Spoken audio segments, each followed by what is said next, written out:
thank you so much for joining me on another Friday afternoon. I know on Fridays the last thing we want to do is a little bit of learning, but hey, learning never stops, right? Especially if we are leaders, because the team depends on us. And today is my favorite topic ever. And I do apologize in advance if I go a little bit harsh, because team building activities is something that drives me up the wall. Like, team building activity is really something that just gets under my skin, and I want to run the opposite direction. And the reason is because we all been there, right? But we can do much better than being dragged into, nonsense games and online and, desert safari and bowling parties and all that kind of things. Now, we need to understand that that doesn't build a team. One of team building activity will never build anything. And this is what I want to talk about today, you guys, that, we all been there. Have you been there? Give me a thumbs up if you have been there. The team building activity that was just all about fun and let's get together and let's, all get along. But there was no other purpose to it, really, or outcome. Maybe the purpose or the intention was really good. Thank you, guys. The intention was really good. But, oh yes, we feel for each other, right? We know the pain. So most of the time, these intentions from leaders, managers, and HR, they are really good. They want to build a team. But how we go about them, this is where it all goes sour. And this is where I come into the picture and I say, no, this is not what we do. Now, have I been there in my life? Absolutely. Was there a time in my life when I thought, you know what? That's how we build teams. Absolutely. But then this is why you evolve. This is why you educate yourself. And this is why you start looking at the world from a different perspective and question everything.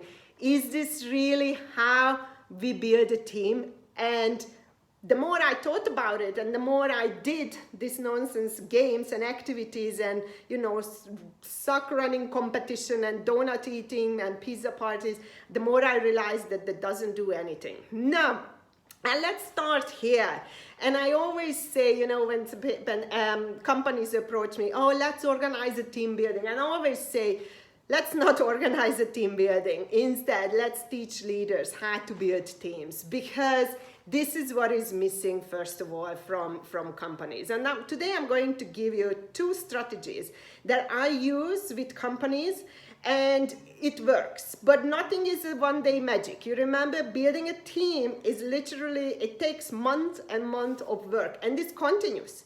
You cannot just enter a team building activity and come out with a fantastic outcome. That is just the very first step to everything, right? When you build relationships, it's not happening within 1 hour or 1 day. And so my question for you guys is really for you to just to, think about it. Have you ever noticed that leaders are not taught how to build teams, despite this being one of the most important roles that they have to take on? Nobody is teaching leaders how to build teams. We sold this idea to organize team building activities and let's get together and donut Fridays and pizza parties and all that. But nobody ever taught leaders that, hey, your role is to build a team. And you need to be very strategic about it, because if you're not, all you are going to have is, just fun and outing and all that. Now, but let's start with the first thing. And the first thing is always, before we even start teaching leaders how to build teams, is what is the purpose of team building, right? Why do I need to? And the first question is really, when do we need to build a team? So you need to build a team when there is no team, right? But before we even get here, I want to go to the first one, because I always ask this question when a company calls me, right? Because most of the time when I ask them, why do we need to build a team? And then they would say, you know what? There is low performance, there is conflict, there is rivalry, there is poor communication within the team, and I want to build a team. So this is when I always put the brake on. I'm like, hold on. If you have these problems, a team building will not address the problem. And the problem that you are having right now is not even with the team, is with your understanding that this is a problem to be solved with the employees, with the team members. This is actually the problem to be solved with the leaders at first. Because if there is dysfunctionality in the team, so that the team is dysfunctional, I'm not going to go to see the employees. First is the leader, right? Because if there is conflict, there is low performance, there is, rivalry, there is argument constantly. First, you need to address that. And this could take weeks and months, working together only with the leader, rather than before even we start looking at the team. And after that, first of all, we need to bring the team together. Can they coexist? So this is the first part. And if we look at that, most of the time you realize that we don't need a team building. We need to work with the leader together. And that's why I always say, teach the leader how to build a team. Don't do team building. We can do that later, and I will talk about it, right? But how we do that? So we need to teach leaders how to build a team. And the second question that we need to answer is, based on what do we want to build a team on, right? Why do we need, and based on what? So why do we need to be a team, or when do we need to build a team? When we want team to work together more cohesively and effectively, right? This is what we all want. We don't need to overcomplicate it, because the purpose of building a team is not that, oh, let's get all along, because this is most of the time what we do. If we want to address that people are not getting along, that's not a team building. That is work together with the team so the leader can, or with the leader, so the leader can address those conflicts. And we can find out the problems, why people are bickering at each other, right? So that's a very different one. That is ground zero. This is before even we start looking at the leader, right? And the team. Now, once we know that what we want to achieve, so basically we want a team that work together and more cohesively and effectively. Now we have two strategies to apply. And here you can start taking notes, because these are really, really good strategies. And the strategies really is all about, what do I need this team for, right? So if you don't know as a leader, always ask yourself the question, what do I need this team for? Do I need them to be creative, leading, executing, drive change, drive transition?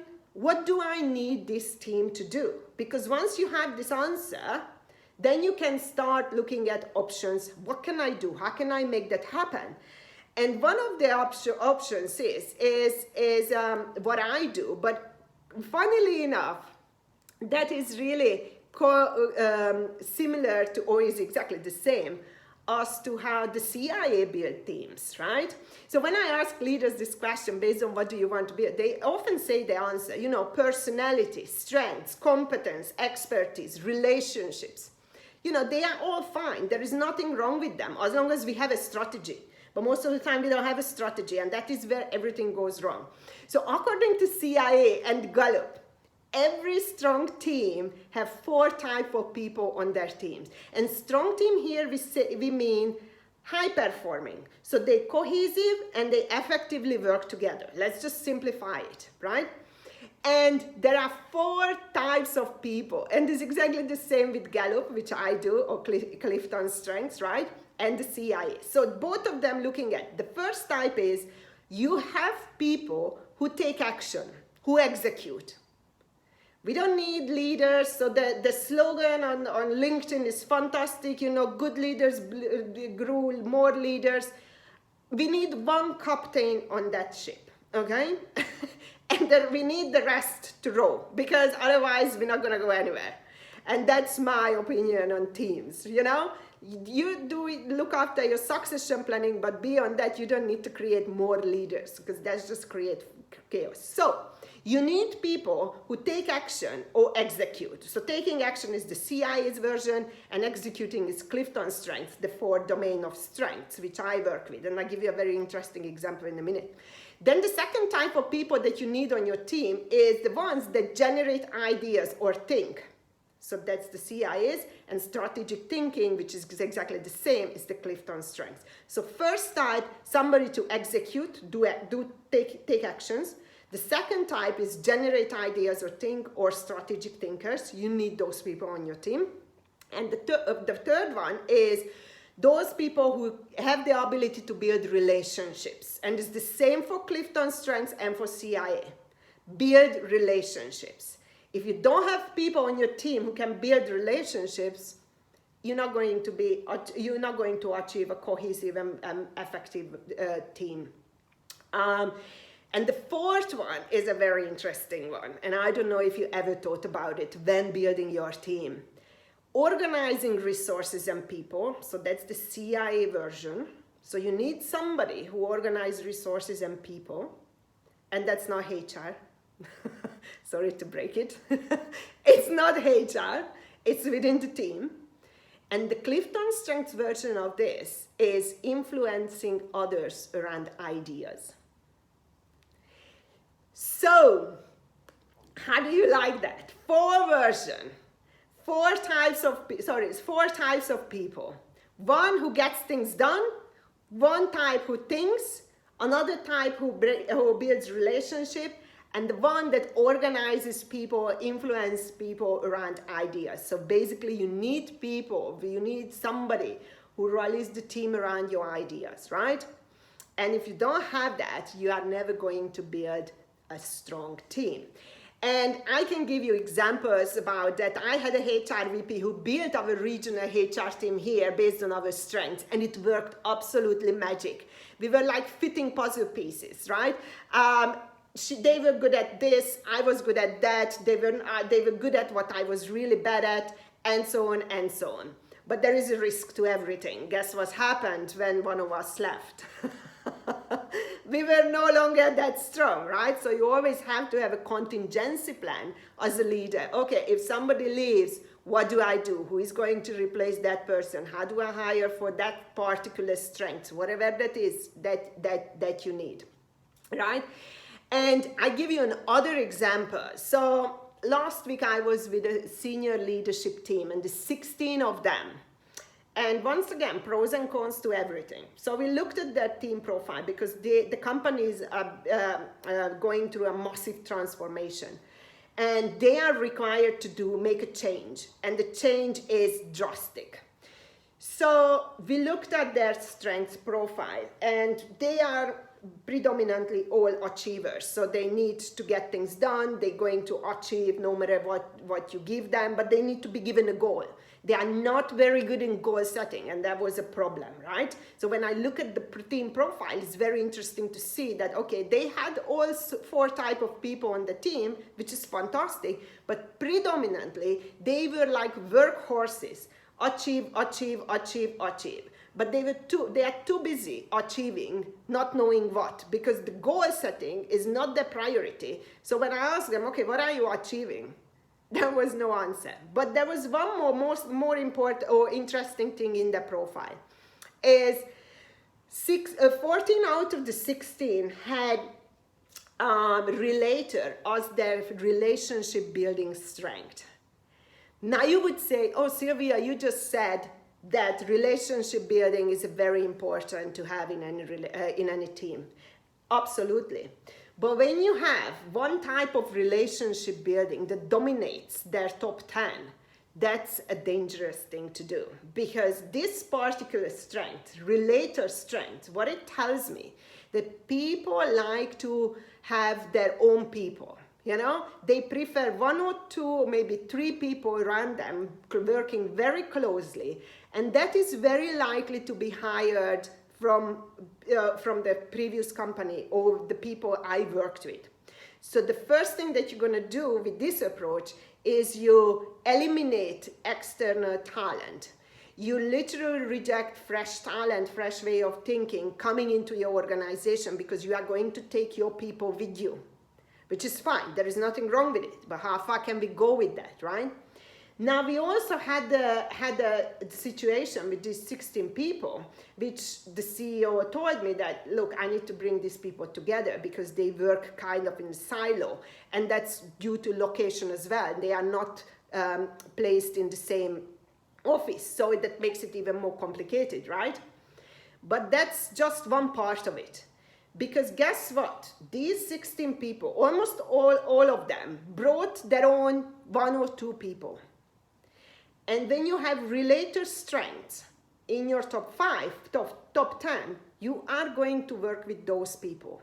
So now the team is facing a challenge because of that strength of theirs, that we need to be the team out of these 16 people who don't have the need to be built because they already have their own people. So they don't have the need to build relationship with other people on that team. So when you look at teams from this aspect, it becomes so fascinating. And this is when it becomes very, very interesting. And we need to pay attention to how do we do that, you know? Now, let's go to the second strategy that I do. So Gallup or Clifton Strengths Team Building is very straightforward. We assess everybody's strengths, and then we create strategy based on how they can leverage their talent and do what the company wants the team to do. So if they want to be transformational, they want to drive growth, they want to drive, transition, this particular company wants to go digital and all that kind of thing. What do I need? And after that, once I know the team dynamic, I can decide what kind of competency development do we need, etc., etc. So that goes into a little bit more, but the main question is always, who are my creators, the creative minds?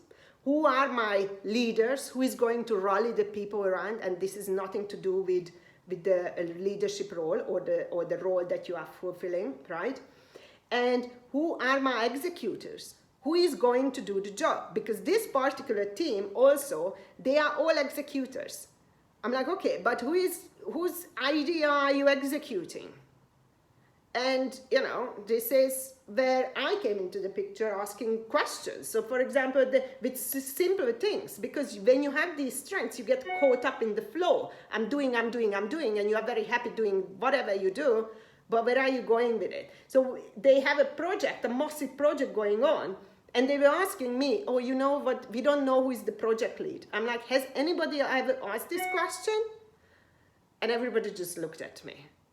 So these are the things that we need to look at, because our strengths, why they are really good and help us to succeed, they can also drive us into,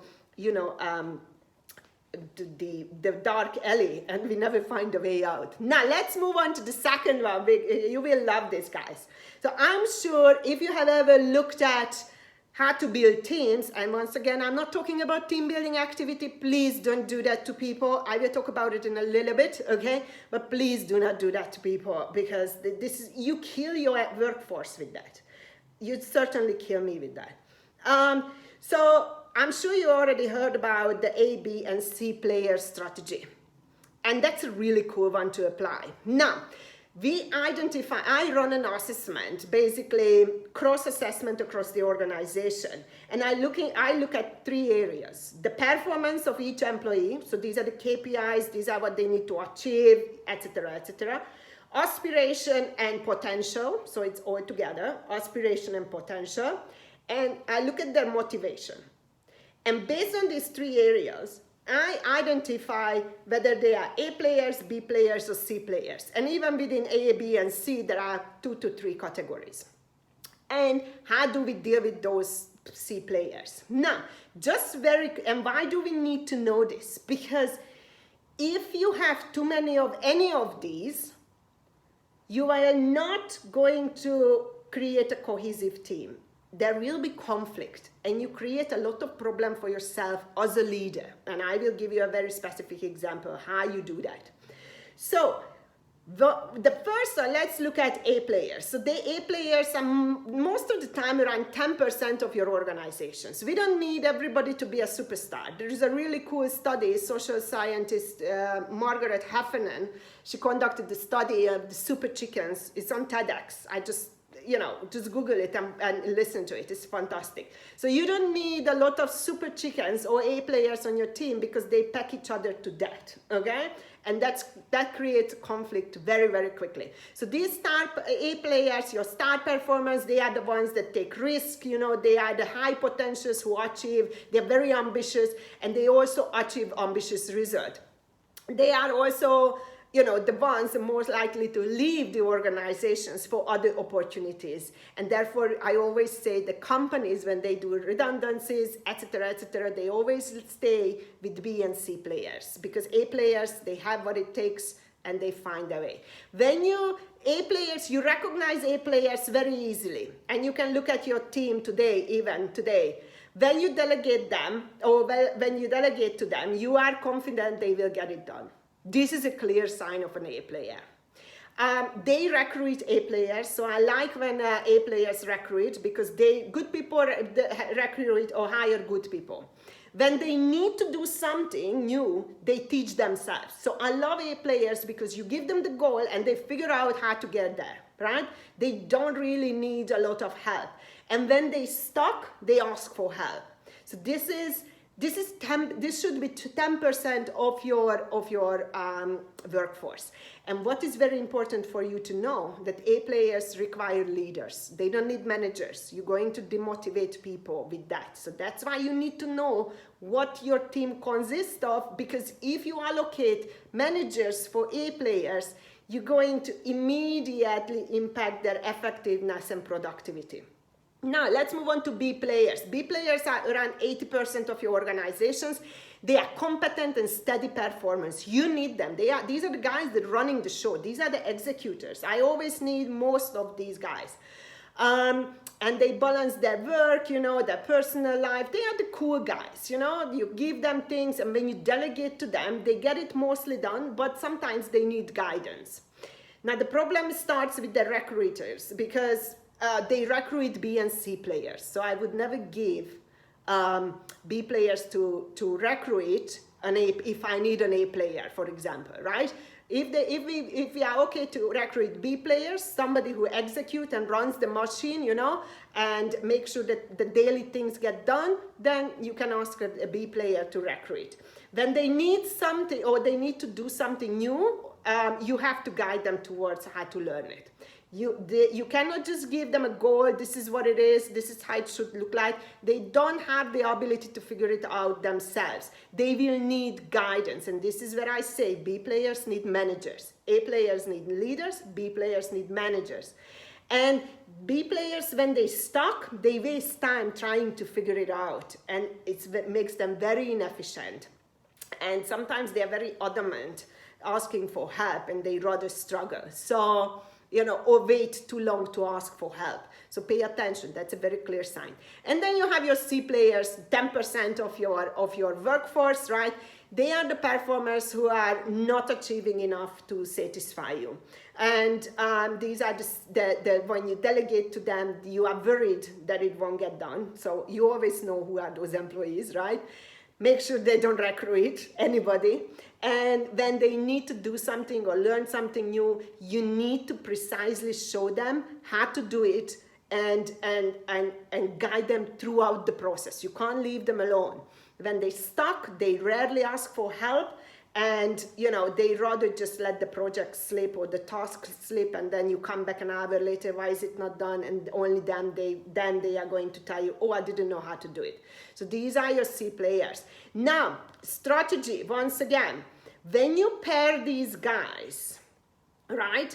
Because we know the impact of if you pair A players with an A player, right? There is a high performance. When you pair B players with an A players, the B players' performance goes up to by 15%. However, when you pair for example, somebody's in a higher position and that's a B player, and then the lower position guy is an A player, you are going to reduce it doesn't work that way. You are going to reduce the A player's performance by up to 30%. So when you build a team, you need to look at who are those people on my team. Do I have too many of any of the players? How do they impact each other? Most of the time we give C players, the ones that are not performing, to an A player to train, and now what you are doing, you're reducing and the performance of an A player, and you demotivate the A player. It's not a good pairing. It sounds good in theory, but that's not how it works. And it's too much of a gap, right? It's like James trying to train me how to fly an airplane. It's just too much of a gap. He will be frustrated. I will not know what the hell is happening. So that's just not how you build a team.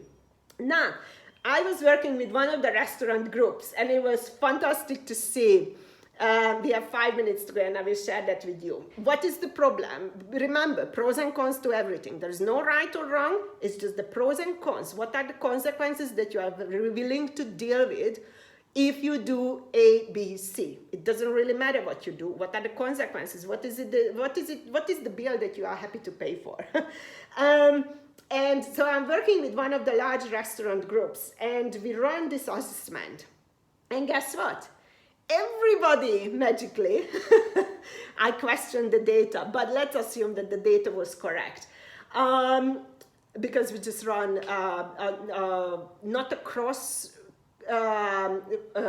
organizational assessment. I just run it within a department, so it wasn't done properly. It was just, just to show them how the tool works.